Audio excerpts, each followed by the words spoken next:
नमस्कार दोस्तों, स्वागत है आपका एक बार फिर से वॉइस के पार्ट थर्ड में। वॉइस के पार्ट सेकंड में अपन ने देखा था कि किस तरह से डबल ऑब्जेक्ट वाले वाक्यों का पैसिव वॉइस बनाया जाता है और साथ ही साथ में हमने ऑब्जेक्ट कॉम्प्लीमेंट वाले सेंटेंसेस जो है उनके पैसिव वॉइस को भी अपन ने देखा था। आज हम इस पार्ट थर्ड में यहाँ पर इंटरोगेटिव सेंटेंसेस को लेने जा रहे हैं। अर्थात एक्टिव वॉइस का वाक्य यदि आपका इंटरोगेटिव है अर्थात प्रश्नवाचक है तो उसका पैसिव वॉइस किस प्रकार से बनाया जाता है। तो ध्यान देंगे कि जो प्रश्नवाचक वाक्य होते हैं वो दो प्रकार से प्रारंभ होते हैं। पहला एक्टिव वॉइस जो है वो क्या होता है, आपका प्रश्नवाचक का किसी हेल्पिंग वर्ब से अर्थात ऑक्सिलरी वर्ब से प्रारंभ होता है और दूसरे जो होते हैं वो किसी WH वर्ड से प्रारंभ होते हैं। ठीक है, तो एक देखिए आप इनको। एक्टिव वॉइस का स्ट्रक्चर यदि आपका कुछ इस प्रकार से हो, अर्थात पहले हेल्पिंग वर्ब जिसको अपन ऑक्सिलरी वर्ब भी कहते हैं उससे वाक्य प्रारंभ हो, फिर उसके बाद में सब्जेक्ट दिया गया हो, फिर मैन वर्ब दी गई हो और फिर आपका ऑब्जेक्ट दिया गया हो। तो ये इस प्रकार का आपका स्ट्रक्चर रहता है। अब आपको यदि इसका पैसिव वॉइस तैयार करना है तो पैसिव वॉइस तैयार करने के लिए आप क्या करेंगे, हेल्पिंग वर्ब इसको यहाँ रखेंगे, उचित तरीके से इसको परिवर्तित करके अर्थात वर्ब बी में से ट्रांसफॉर्म करके रखेंगे। फिर सब्जेक्ट की जगह आप ऑब्जेक्ट ले आएंगे, वर्ब की थर्ड फॉर्म का इस्तेमाल करेंगे, बाई लगा करके फिर आप यहाँ पर सब्जेक्ट को ऑब्जेक्टिव केस में लिख देंगे। इस प्रकार से आपको इन वाक्यों का पैसिव वॉइस तैयार करना है। तो चलिए बिना वक्त गंवाए हम इस पे चलते हैं। पहला सेंटेंस लेते हैं, are you making a noise. Are you making a noise, क्या तुम शोर कर रहे हो। आर यहां पर क्या आपका सब्जेक्ट है, सॉरी आर आपकी हेल्पिंग वर्ब है, यू सब्जेक्ट है, मेकिंग आपकी मैन वर्ब होगी, अ नॉइस आपका क्या है, ऑब्जेक्ट है। तो सबसे पहले आप क्या लिखेंगे, बिल्कुल आप हेल्पिंग वर्ब को लिखेंगे, ऑक्सिलरी वर्ब को लिखेंगे। ऑक्सिलरी वर्ब को आप अपने ऑब्जेक्ट के अनुसार अर्थात ऑब्जेक्ट के नंबर के अनुसार तय कीजिए कि वो सिंगुलर होगा कि प्लूरल होगा। ठीक है, उसी हिसाब से आप लिखिएगा। पहली बात तो इस एम आर के साथ में ING दे रखा है तो आप क्या करेंगे, इसमें बीइंग का इस्तेमाल करेंगे, ये भी आपको पता है। ओके, तो सबसे पहले आप क्या करें, अ नॉइस के अकॉर्डिंग आप लिखिए। तो अ नॉइस के अकॉर्डिंग आप क्या लिखेंगे, इज सब्जेक्ट के रूप में लिखिए। अब इसे इज अ नॉइस। अब बीइंग का प्रयोग कीजिए, मैन वर्ब से पहले वर्ब की थर्ड फॉर्म लिखेंगे, made by you.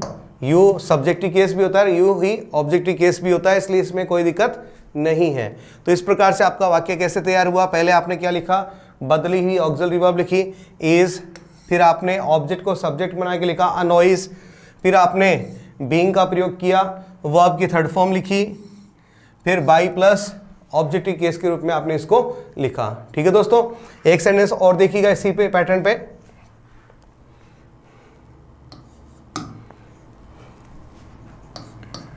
Have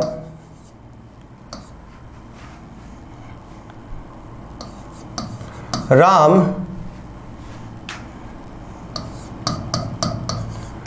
finished the task. थोड़ा सा चेंज करेंगे यहां पे,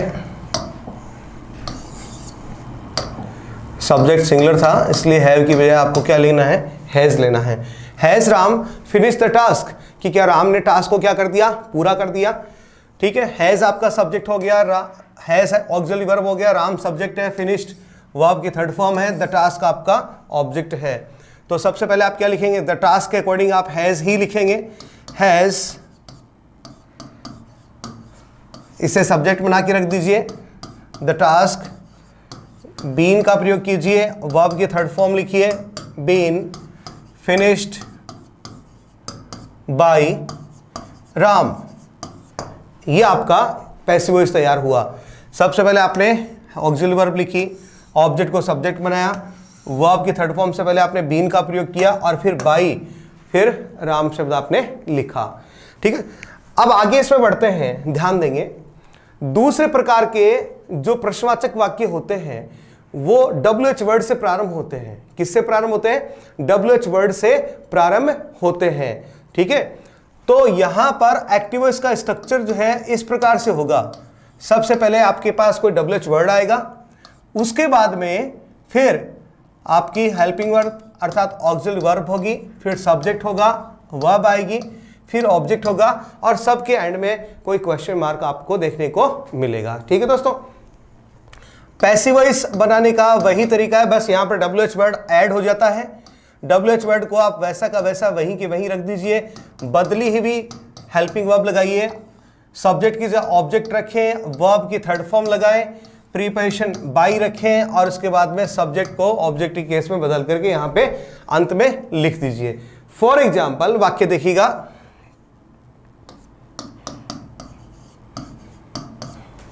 Why did you break the plate? Why did you break the plate? कि तुमने प्लेट को क्यों तोड़ा? WH वर्ड है, हेल्पिंग वर्ब है, सब्जेक्ट है, वर्ब है और आपका ऑब्जेक्ट है। ठीक है दोस्तों, सबसे पहले कि आप क्या लिखेंगे? WH वर्ड को लिखिए, वाई अपन ने रिपीट कर दिया, इसको लिख दिया। उसके बाद में आप ऑब्जेक्ट को सब्जेक्ट बनाइए, द प्लेट। ठीक है, टेंस को चेक कीजिए, डिड अर्थात पास्ट सिंपल दे रखा है तो आप क्या करेंगे? वर्ब बी की पास्ट फॉर्म लगाएंगे अर्थात वॉज तथा वर्ब। द प्लेट के साथ में आप क्या लिखेंगे? वॉज लगाएंगे, तो why was the plate, verb की थर्ड फॉर्म लिखें, break, broke, broken by you. वाक्य आपका कैसे बना? सबसे पहले आपने WH वर्ड को रिपीट किया, लिखा, बदली भी हेल्पिंग वर्ब लगाई आपने, फिर ऑब्जेक्ट को सब्जेक्ट बनाया, वर्ब की थर्ड फॉर्म लिखी और बाई लगा करके आपने सब्जेक्ट को ऑब्जेक्ट के केस में लिख दिया, अर्थात आपका वाक्य तैयार हुआ, Y was the plate broken by you. Okay दोस्तों, ठीक है। आगे इसी इंटरोगेटिव केस में एक चीज आप और समझिएगा, इसमें कुछ ऐसे वाक्य भी होते हैं जहां पर ऑब्जेक्ट नहीं दिया हुआ होता है। हां जी दोस्तों, क्या दिया हुआ नहीं होता है?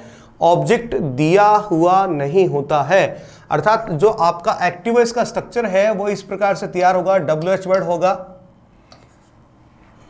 WH वर्ड के बाद में कोई हेल्पिंग वर्ब भी होगी, सब्जेक्ट भी होगा, वर्ब भी होगी, लेकिन जो ऑब्जेक्ट वाला स्थान है वो क्या रहेगा?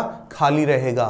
तो यहां पर आपको कोई घबराने की आवश्यकता नहीं है। आप क्या करेंगे? यदि ऑब्जेक्ट वाला स्थान खाली है तो पैसिव वॉइस इस प्रकार से तैयार करें, बिल्कुल लॉजिकल है। आप WH वर्ड को लिखेंगे, लिख दिया आपने, ठीक है। उसके बाद में आप क्या करेंगे? जो हेल्पिंग वर्ब है उसको लिखेंगे। हेल्पिंग वर्ब के बाद आपको क्या रखना था? ऑब्जेक्ट को इधर लेके आना था ना और सब्जेक्ट बनाना था ना, तो उस चीज को खाली छोड़ दीजिए। ठीक है, यहां पर ऑब्जेक्ट आता, क्या बन जाता? सब्जेक्ट बन जाता। ठीक है, लेकिन चूंकि दे नहीं रखा है तो क्या कर दो? इस जगह को खाली छोड़ दो। ठीक है, फिर उसके बाद में आप क्या कर दोगे? वर्ब की थर्ड फॉर्म लिख दोगे और बाई लगा करके सब्जेक्ट को ऑब्जेक्ट के केस में ढाल करके लिख दोगे। कहीं पर कोई कुछ भी आपको अतिरिक्त करने की जरूरत नहीं है, अर्थात जो आइटम नहीं दे रखा है, जो एलिमेंट नहीं दे रखा है, ठीक है, कोई बात नहीं, जो एलिमेंट नहीं दिया गया है, पैसिव वॉइस में बनाते समय वो कहां सप्लाई होता, उसका स्थान क्या था, उस स्थान को खाली छोड़ देना। ठीक है, इस प्रकार से यहां रहेगा। प्राय क्या होता है कि वो वाक्य जिसमें एक्टिव वॉइस का, प्रश्नवाचक का वह वाक्य जिसमें ऑब्जेक्ट नहीं है, ठीक है, इस प्रकार के वाक्य जो है या तो होम से प्रारंभ होंगे, व्हाट से भी हो सकते हैं, विच से हो सकते हैं, हाउ मैनी से हो सकते हैं, हाउ मच से हो सकते हैं। आप इन शब्दों को ध्यान कर लेना, ठीक है दोस्तों, कि what, which, home, how much या हाउ मैनी से जो प्रारंभ होते हैं उन सेंटेंसेस में क्या होता है, आप आगे ऑब्जेक्ट नहीं होता है, ठीक है। क्यों? क्योंकि whom तो हमेशा ही किसके बारे में पूछता है, ऑब्जेक्ट के बारे में पूछता है। जब खुद ऑब्जेक्ट के बारे में पूछ रहा है तो उस वाक्य में ऑब्जेक्ट थोड़ी होगा, बिल्कुल सही बात है। इसी तरह से व्हाट तथा विच का प्रयोग जो है सब्जेक्ट के लिए भी होता है और ऑब्जेक्ट के लिए भी होता है, ठीक है। यहां पर यदि ऑब्जेक्ट के केस में प्रयुक्त हुए हैं तो वाक्य में ऑब्जेक्ट नहीं मिलेगा, ठीक है, समझ गए आप। तो इसी पर आधारित आप वाक्य देखिएगा। पहला सेंटेंस देखें, home did you invite, home did you invite अर्थात तुमने किसे आमंत्रित किया, तुमने किसे निमंत्रण दिया। ये देखिए यहां पर होम का प्रयोग हुआ है, हेल्पिंग वर्ब है, सब्जेक्ट है, वर्ब है, लेकिन क्या नहीं है, ऑब्जेक्ट नहीं है, ठीक है। पैसिव वॉइस बनाने के लिए आप सबसे पहले क्या करें, WH वर्ड को लिखें, ओके। अब होम जो है वो किस में बदला जाता है आपको पता ही होगा, हु में चेंज होता है, तो लिख दीजिए हु। डिड के अनुसार अब आप हेल्पिंग वर्ब के रूप में क्या लिखेंगे, वॉज या वर्ब में से लिखेंगे, तो अपन ने क्या लगा दिया, वॉज, हु वॉज। फिर आप क्या करेंगे, ऑब्जेक्ट को, सब्जेक्ट तो है ही नहीं तो जगह खाली छोड़ दीजिए। अगला काम आपको क्या करना है, वर्ब की थर्ड फॉर्म, तो लिख दीजिए इनवाइटेड, ठीक है। फिर क्या करेंगे, बाई प्लस सब्जेक्ट के रूप में लिखेंगे, बाई, यू का यू ही रहेगा, तो अपन ने लिख दिया। पैसिव वॉइस क्या बन गया, who was invited by you, passive voice तैयार हुआ आपका, ठीक है। और सेंटेंस देख लीजिए,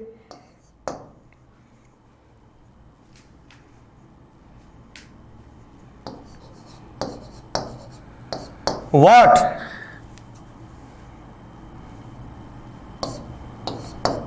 did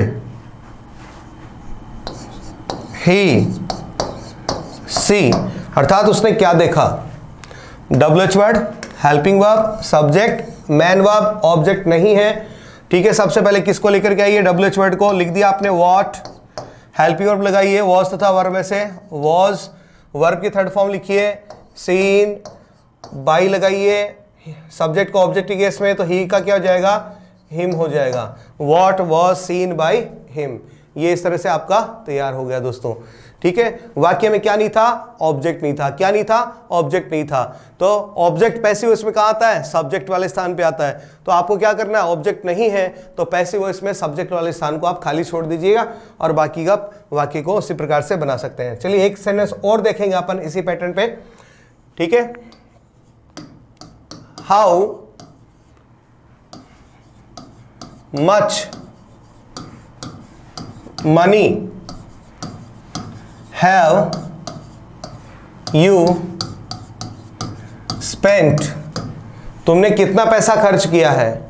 How much money have you spent? यहां पर how much के साथ में money नाउन है, ठीक है। have हेल्पिंग वर्ब है, यू सब्जेक्ट है, स्पेंट यहां पर वर्ब है, ठीक है। कितना पैसा खर्च किया पूछ रहा है, जो जवाब में आएगा वही इसका क्या होगा, ऑब्जेक्ट होगा, कि मैंने 50 रुपए खर्च किए तो ये इसका ऑब्जेक्ट होगा, ठीक है। यहां ऑब्जेक्ट के बारे में पूछ रहा है, ऑब्जेक्ट है नहीं सेंटेंस में। तो चलिए सबसे पहले आप क्या करेंगे, इसी WH वर्ड को वैसा वैसा रख दीजिए, हाउ मच मनी, नाउन इसके साथ है, साथ में रखिए हाउ मच मनी, ठीक। अब मनी अनकाउंटेबल होता है, इसलिए आप क्या करेंगे, इसके साथ में हैज बीन का प्रयोग करेंगे, हाउ मच मनी। इसके बाद क्या लिखना आपको, ऑब्जेक्ट को सब्जेक्ट बना के जो नहीं था, फिर क्या करेंगे आप, वर्ब की थर्ड फॉर्म लगाएंगे, लेकिन उससे पहले क्या लिख देंगे, has, how much money has been spent by you. यह आपका पैसिव तैयार हो गया। तो दोस्तों उम्मीद करता हूं आपको ये बहुत अच्छे से समझ में भी आया होगा, कोई दिक्कत नहीं है इसमें, ठीक है। अब इसके बाद में आप इसका स्क्रीनशॉट ले सकते हैं, इसको नोट भी कर सकते हैं। अब इसके बाद में इसी प्रश्नवाचक वाले वाक्य में, इसी सेक्शन में आगे बढ़ते हैं। अभी कुछ और भी इसमें बताने के लायक चीजें हैं, बहुत सारी चीजें हैं। ठीक है, मान लीजिए आपका जो एक्टिव वॉइस का जो प्रश्नवाचक वाक्य है वो हु से प्रारंभ होता हो। किससे प्रारंभ होता हो? हु से प्रारंभ होता हो। ऐसा आपने जरूर पढ़ रखा होगा। ठीक है, तो आप क्या करते हैं, उसे बाई हुम में बदल देते हैं। ठीक, तो ये हु ही नहीं है जिसको आप इस प्रकार से परिवर्तित करते हैं।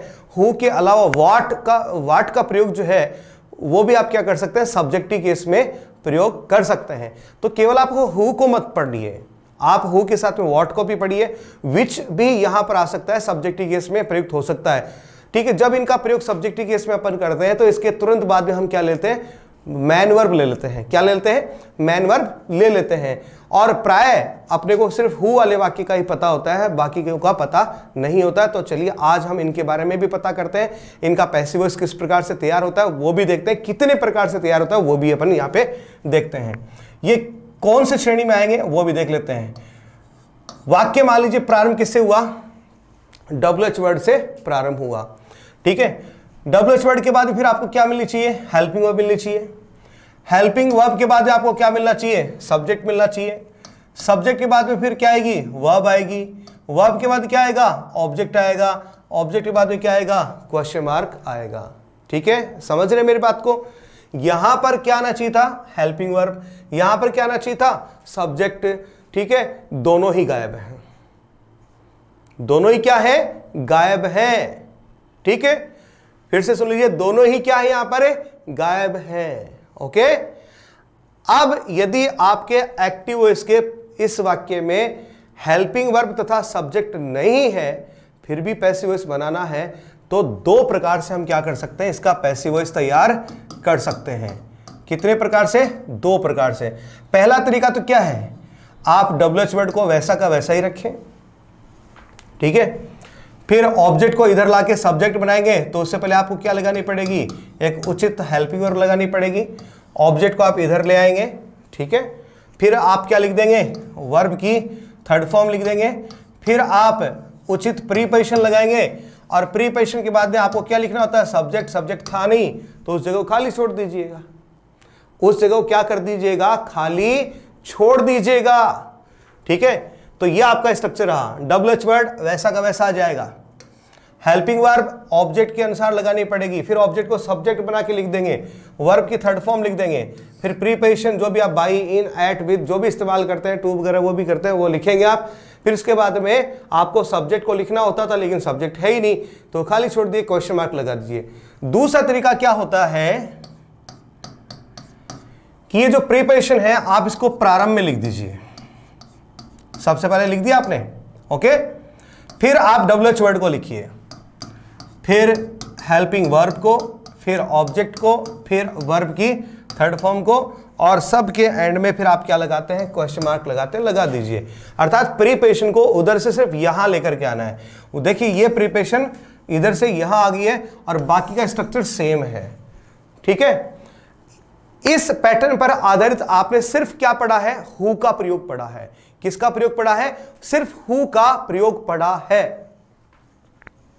देखिए यहां पर क्या क्या आ सकता है, इस पैटर्न में आपका वाक्य हु से प्रारंभ हो सकता है, व्हाट से प्रारंभ हो सकता है और विच से प्रारंभ हो सकता है। ये तीन ऐसे शब्द हैं जो यहां WH वर्ड के रूप में आपके सामने आ सकते हैं। ठीक है, इस प्रकार के जो एक्टिव वॉइस के वाक्य हैं यहां इनमें WH वर्ड के रूप में हु आ सकता है, व्हाट आ सकता है और विच आ सकता है। दोस्तों ध्यान कर लीजिएगा, क्या आ सकता है, हु, व्हाट तथा विच आ सकता है। उपरोक्त दो स्ट्रक्चर हैं, इनके द्वारा हम इनका क्या बना सकते हैं, पैसिव वॉइस बना सकते हैं। आप ये स्ट्रक्चर नोट कर लीजिएगा, आप स्क्रीनशॉट ले सकते हैं, आप लिख सकते हैं, नोट कर लीजिए। ठीक है, अब इस पर आधारित अपन सेंटेंसेस सोल्व करने वाले हैं। ठीक है, एक बार थोड़ी मैं स्पेस यहां पे क्रिएट कर लेता हूं। चलिए बन जाएगा, इतने में एक सेंटेंस हो जाएगा। चलिए पहला सेंटेंस लेते हैं, हु, जो अभी तक आप हल करते आए हैं उसी प्रकार का सेंटेंस मैं आपके लिए ले रहा हूं। Who killed Ravana, who killed Ravana. जरूर आपने सेंटेंस पढ़ा होगा। देखिएगा स्ट्रक्चर क्या है, WH वर्ड का प्रयोग हुआ है। इसके बाद सब्जेक्ट है क्या, नहीं है। इसके बाद में ऑक्सिलरी वर्ब है क्या, नहीं है। दो चीजें यहां पर नहीं है। क्या मैन वर्ब है, बिल्कुल है। ऑब्जेक्ट है, बिल्कुल है। तो आप सबसे पहले क्या करें, आप इस WH वर्ड को लिखें। तो लीजिए, मैंने लिख दिया है हु। ठीक है, रुकिए, आप थोड़ा तसल्ली रखिए, क्योंकि अभी तक आपने क्या किया, हु को हुम में चेंज किया है। कैसे करते हैं, क्यों करते हैं, अभी सारी बातों के जवाब अपन लेंगे। आज गिन गिन के अपन जवाब लेंगे। ठीक है, आपने क्या लिखा, हु। इसके बाद आप क्या लगाइए, हेल्पिंग वर्ब। किसको देख के लगाएंगे, ऑब्जेक्ट को। ऑब्जेक्ट कौन है, रावण। रावण को आप सब्जेक्ट बनाएंगे। ठीक है, किल्ड क्या है, वो आपकी सेकंड फॉर्म। तो बी का सेकंड फॉर्म क्या होता है, जवाब दीजिए। बी का सेकंड फॉर्म क्या होता है, वॉज तथा वर। तो रावण सिंगुलर नाउन है, उसके साथ आप क्या लिखोगे, वॉज लिखोगे, वर लिखोगे। बिल्कुल करेक्ट। क्या लिखोगे आप, वॉज लिखोगे। तो अब सबसे पहले आप क्या लिख दीजिए, हु के बाद में वॉज। हु वॉज, उसका ऑब्जेक्ट लिखिए रावण। वर्ब की थर्ड फॉर्म बोलिए किल्ड। अपने आप में सेकंड फॉर्म भी है, थर्ड फॉर्म भी है। हेल्पिंग वर्ब के साथ में आती है तो थर्ड फॉर्म बन जाती है। Who was Ravan killed. उसके बाद आप क्या लगाइए, बाई। सब्जेक्ट था क्या, नहीं, तो क्या रख दीजिए, क्वेश्चन मार्क रख दिया जी आपने। ठीक है, आपका पैसिव वॉइस क्या बना, who was Ravan killed by. ये रहा आपका पैसिव वॉइस। ठीक है, अब दूसरे तरीके पे चलिए। दूसरा तरीका क्या कहता है कि सबसे पहले आप क्या रखेंगे, प्रेपोजिशन रखेंगे। प्रेपोजिशन क्या थी, बाई। ठीक है, उसके बाद क्या रखिए, WH वर्ड। WH वर्ड के रूप में आप क्या रखेंगे, हु रखेंगे कि हुम रखेंगे, क्या रखेंगे, हु रखोगे या हुम रखोगे। इस प्रश्न का उत्तर आप यहां लीजिए मेरे से। आप एक्चुअली में हु क्या है, सॉरी बाई क्या है, एक प्रीपोजिशन है। और प्रीपोजिशन के बाद में हमेशा ही कौन से केस का इस्तेमाल होता है, ऑब्जेक्टिव केस का इस्तेमाल होता है।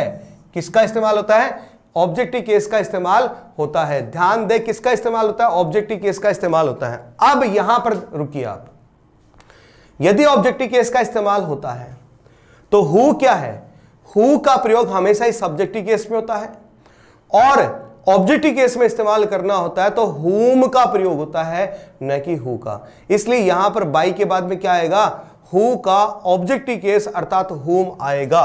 तो आप क्या लिखेंगे इसे, हुम लिखेंगे, बाई हुम। अब फिर क्या करें, वर्ब लिखें, हेल्पिंग वर्ब। वाज, ऑब्जेक्ट लगाइए रावण। ठीक है, वर्ब की थर्ड फॉर्म लिखिए किल्ड। अब प्रीपोजिशन लगाने की जरूरत नहीं है, क्योंकि प्रीपोजिशन का आपने प्रयोग पहले ही कर लिया है। ठीक है, समझ आ गया आपको। ओके, तो पैसिव वॉइस क्या रहा आपका, बाई हुम वॉज रावण किल्ड। चलिए अब थोड़े से दूसरे एग्जांपल्स की तरफ भी चलते हैं। ठीक, दूसरा एग्जांपल देखिए इसमें, व्हाट,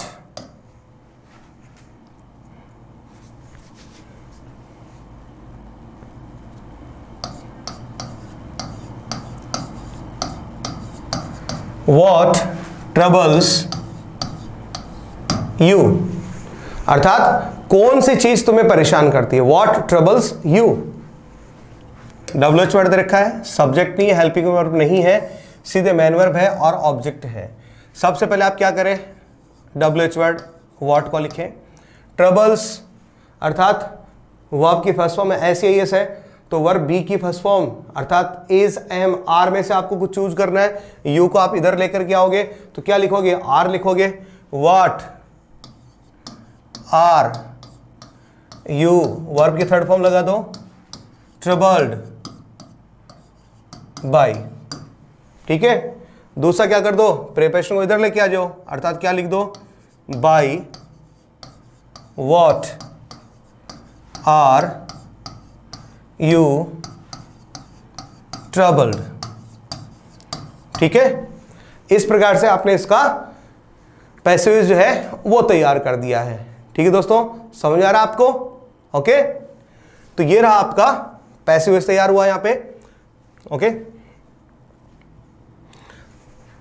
हाँ, हु का ऑब्जेक्टिव केस क्या था, होम, इसलिए आपने प्रीपोजिशन बाई के बाद क्या लगाया, होम। तो वाट का क्यों नहीं चेंज किया, ऐसा भी आपके दिमाग में प्रश्न आ सकता है।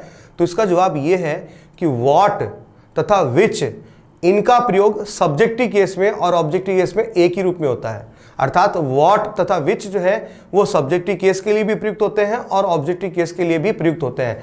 लेकिन दूसरी तरफ हु तथा हुम जो है, इसमें हु का प्रयोग केवल सब्जेक्टिव केस में होता है, हुम का प्रयोग केवल ऑब्जेक्टिव केस में होता है। ध्यान रख लीजिए आप इस बात को, ठीक है।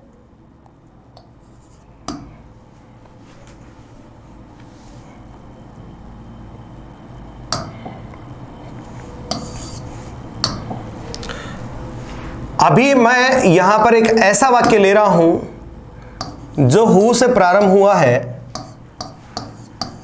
और इस वाक्य में मैंने डबल ऑब्जेक्ट्स का इस्तेमाल किया है। देखिए, who teaches you English. Teach का मतलब होता है पढ़ाना, ठीक है। किसे पढ़ाना? यू, तुम्हें। ऑब्जेक्ट हो गया। क्या पढ़ाना? इंग्लिश। तो यू तो क्या इसमें इनडायरेक्ट ऑब्जेक्ट है और इंग्लिश क्या है? डायरेक्ट ऑब्जेक्ट है। अर्थात यहां पर दो प्रकार के ऑब्जेक्ट जो है यहां पर शामिल हैं, उपलब्ध हैं, ठीक है दोस्तों।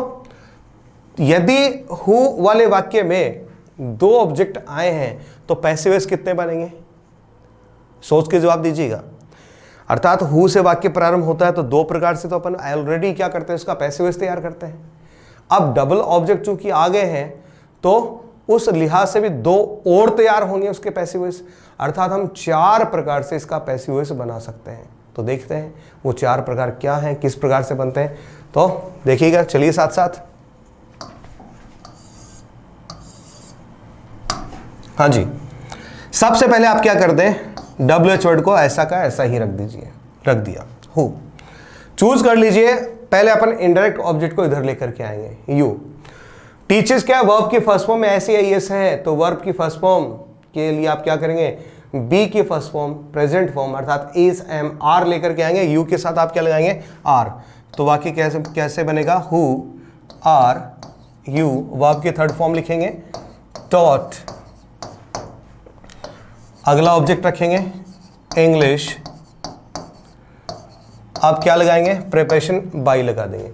तुरंत दूसरा तरीका, अब प्रिपरेशन को आप इधर ले आइए, बाई। अब बाई लिखते ही हु का क्या बन जाएगा, जवाब दीजिए, home. By home are you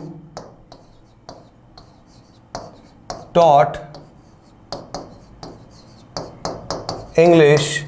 by लगाने की आवश्यकता नहीं है, पहले लिख दिया था, ठीक है। फटाफट तीसरे स्ट्रक्चर पे चलिए। अब आपको डायरेक्ट ऑब्जेक्ट को पैसिव इसका सब्जेक्ट बनाना है, तो अब सबसे पहले क्या लिखेंगे, हु। अब लिखिए इज, क्योंकि इंग्लिश के साथ आप इज लिख पाएंगे, आर नहीं लिख पाएंगे, नहीं एम लिख पाएंगे। Who is English taught.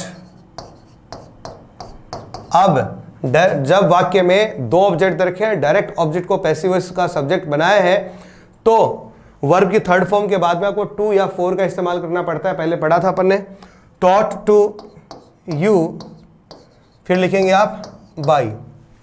अब क्या करें, बाई को आप इधर ले आइए, बाई। हु को चेंज कर दी किसमें, होम में। By home is English taught to you. By home is English taught to you. ठीक है दोस्तों, समझ आ रहा है? ठीक है, उम्मीद करता हूं पूरा सेशन जो है आपको समझ में आया होगा। ठीक है, कोई आपके सवाल हो, कोई क्वेश्चंस हो, आप कमेंट बॉक्स में ज़रूर भेजिएगा और इस चैनल को ज़्यादा से ज़्यादा सब्सक्राइब कीजिएगा।